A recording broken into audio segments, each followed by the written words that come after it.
Конечно, по неколкогодишната изградба капелата на градските православни гробишта е завршена, но објектот уште не е пуштен во употреба. Со него се предвидува да стопанисува јавното комунално предпријатие Тетово, откако ќе завршат одредени административни процедури. Спремаме одлука на Совет со што ќе ја дадеме на јавното комунално предпријатие, кое моментално ги има обврските околу погребалните услуги, така да тие ќе бидат одговорни за давање на функција на истата. Но проблемите со достоен погреб за православните верници не завршуваат тука. Веќе една деценија тетовци чекаат да се уреди новата локација на градските православни гробишта, ватарот на село Фалише, чија локација е како запуштена ливада. Новата локација на градските православни гробишта, ватарот на село Фалише, и по 10 години се уште не се уредени.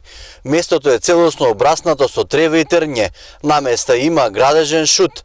Тука нема никакво христијанско обележје, ниту пак некаков затворен објект. Градоначалничката на Тетово Теута Арифи рече дека општината ќе помогне за уредување на местото, а за изградба на црква и црковна трпезарија митрополитот Јосиф ги повика тетовци да покренат иницијатива, која тој лично ќе ја поддржи. Ја поддржал таа иницијатива, сепак тоа би било објект кој што нели за пеење за парастосите најверојатно заради би се сложил, но тоа треба заедно да го решиме заедно со општина Тетово и со ЈКП предпријатието, дека сепак тоа не е наш имот. Сега веќе после ова инвестиција, ако има потреба за поддршка и таму ќе поддржуваме, значи ќе буџетираме и тоа да биде завршено. Инаку новата локација на градските гробишта кај Тетовско Фалише беше избрана уште во 2007 година поради недостиг на слободни гробни места на старите градски гробишта во Тетово. Досега нова локација се погребани над 100 лица. Според првичниот проект кој е реализиран само на хартија, местото е предвидено за 2600 гробни места.